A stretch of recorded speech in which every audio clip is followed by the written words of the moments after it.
Hi, everybody. Welcome to the Heart to Heart this week. My name is Noah Diamond. I'm the on-site program manager at RoboFun, and I'm going to be interviewing one of our amazing mentors, Aaron Greenberg, today. Welcome, Aaron. Hey, thanks for having me. It's great to be here. Absolutely. So, in a moment, we're going to get started.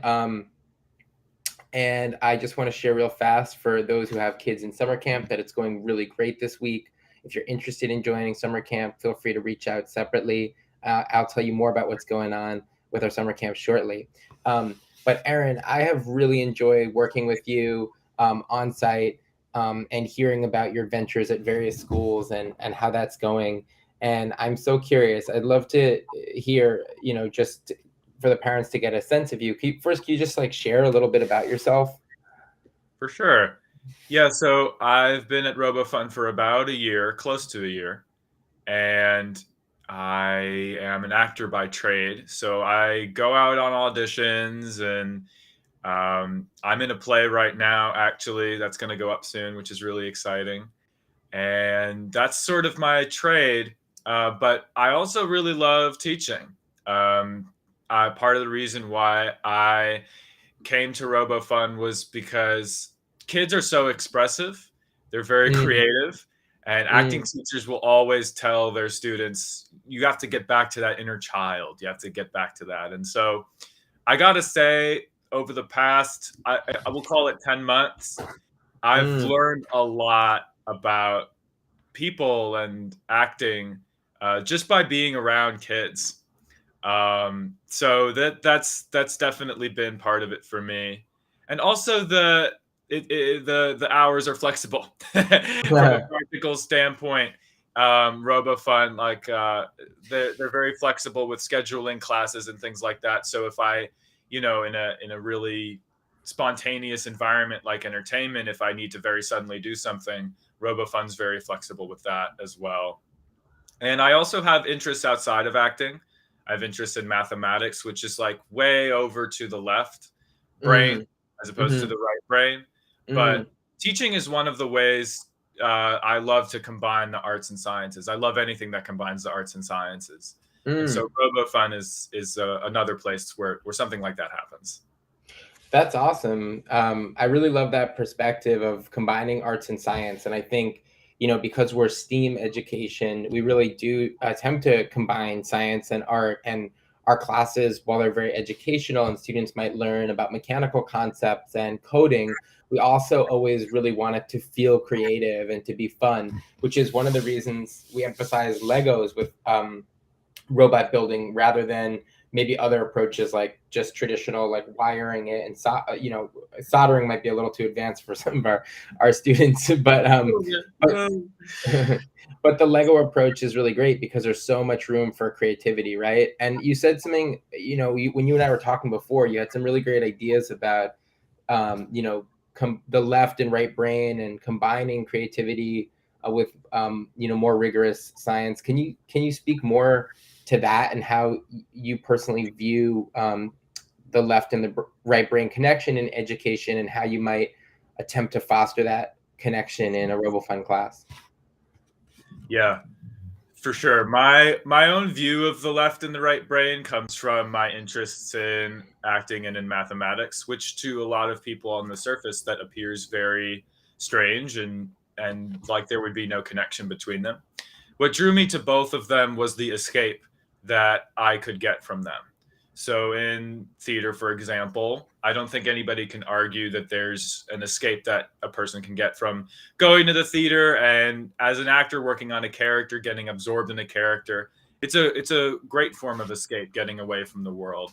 Mm, And mathematics, this sounds counterintuitive because I don't think anybody really views mathematics at first glance as something you would escape from.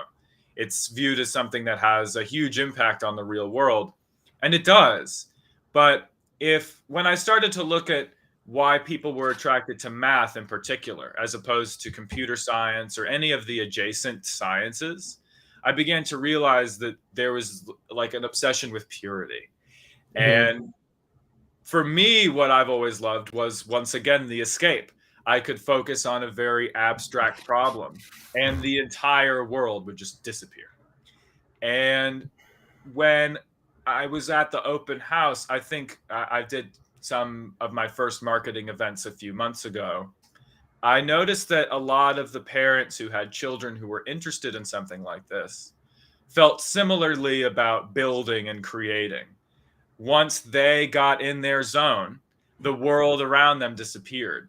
And the parents could see that. They could see that they were interested in these things. The children were interested in these things. Mm, And that physically building things and sort of engineering, the kid version of engineering, sort of brought them into this, like, people have different words for it, but it's like this flow, mm, meditative concentration state.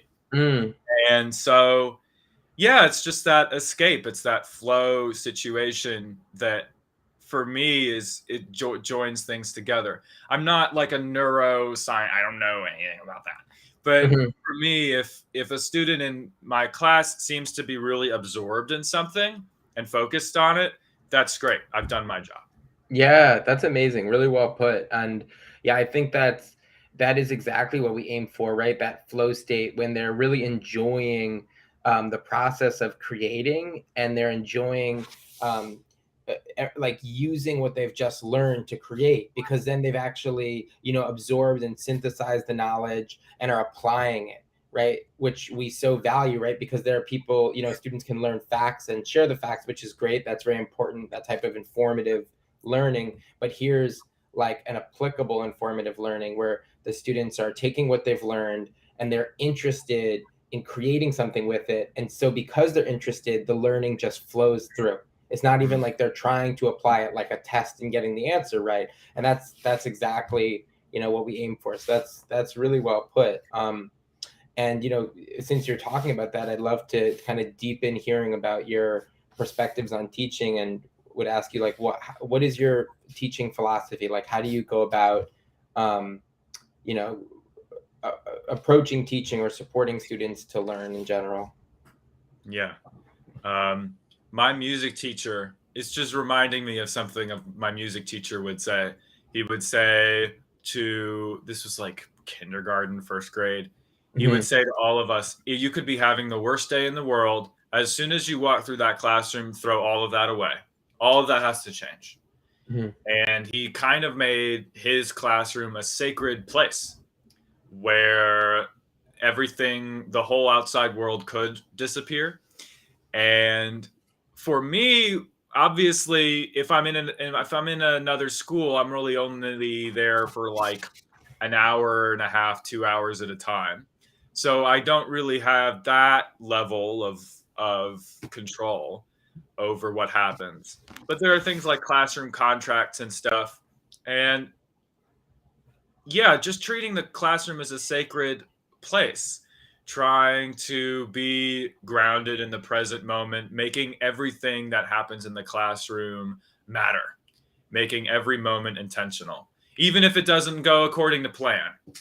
I could have a plan, and a plan's important, but sometimes what matters is being present and working with whatever's going on in the present moment.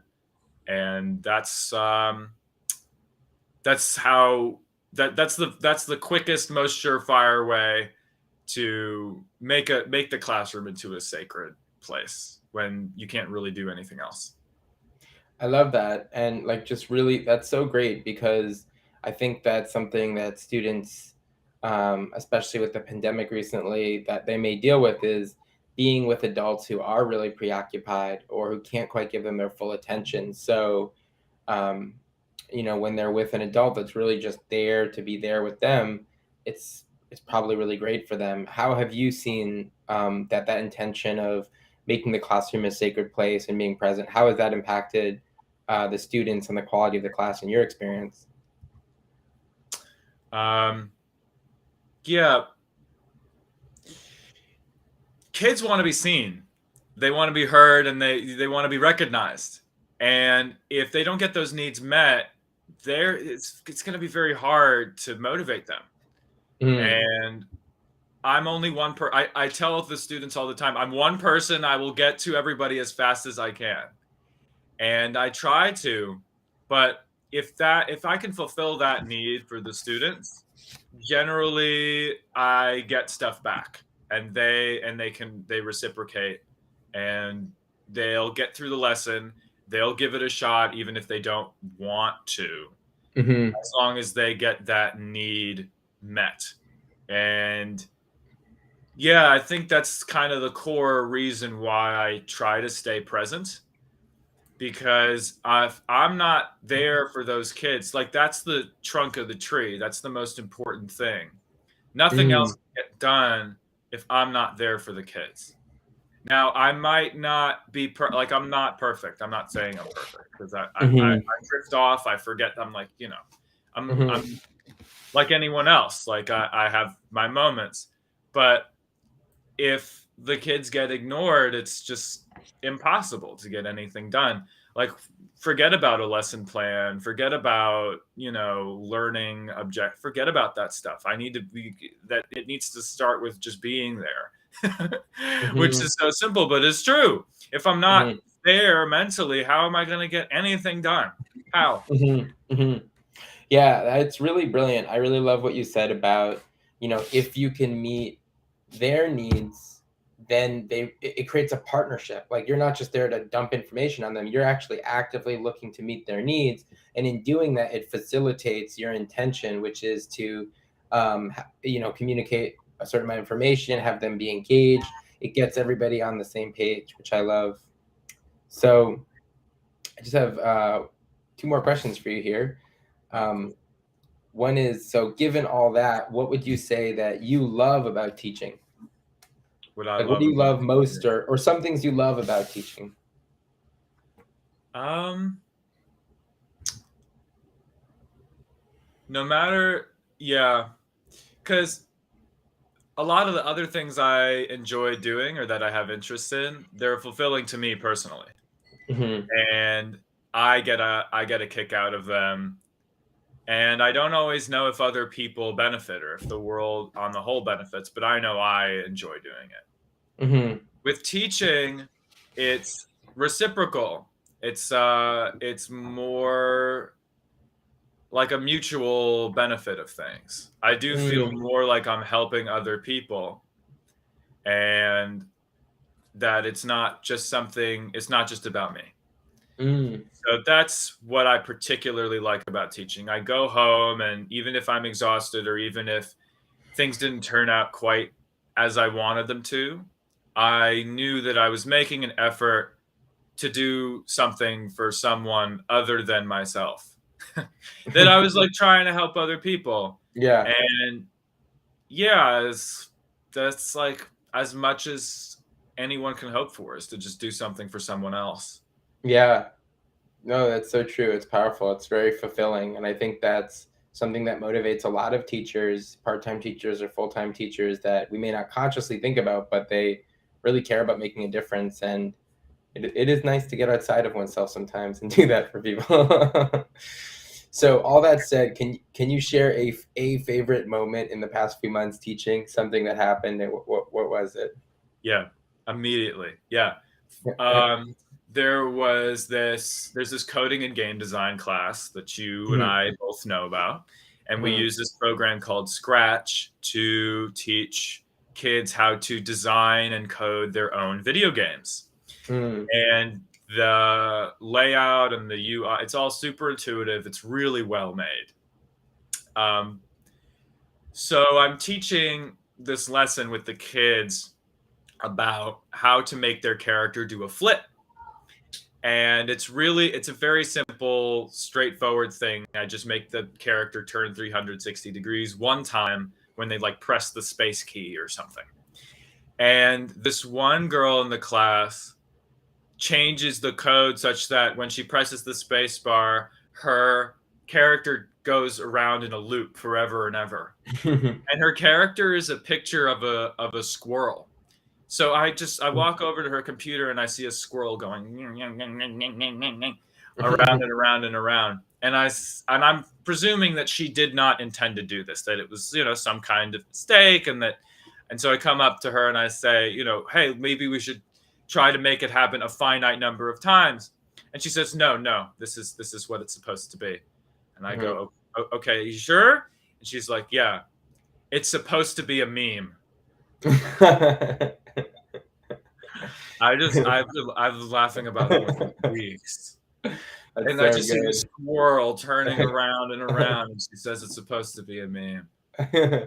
It's so great. I love those moments when kids say something that you think is like too sophisticated for their age, or you're surprised by how like culturally aware they are. It's just It's it great. was just a whole other level Yeah. of humor. And they're Yeah. more and more that way these days, which is so great. Well, Aaron, thank you so much for being here. I love hearing your philosophy and your approach. It's been such a pleasure. Greatly appreciate it. Yeah, thank you for having me. I love to be on here and just answering all of your questions. Yeah, Yeah. absolutely. And for anyone watching, just a reminder, we are doing summer camp right now. It's booked a week at a time. It's going amazingly. We have lots of people joining. If you're interested in learning more or registering, go to robofund.org, or you can email me at noah@robofund.org. All right. Thank you again, Aaron. Have an amazing day, everybody. And we'll talk to you soon.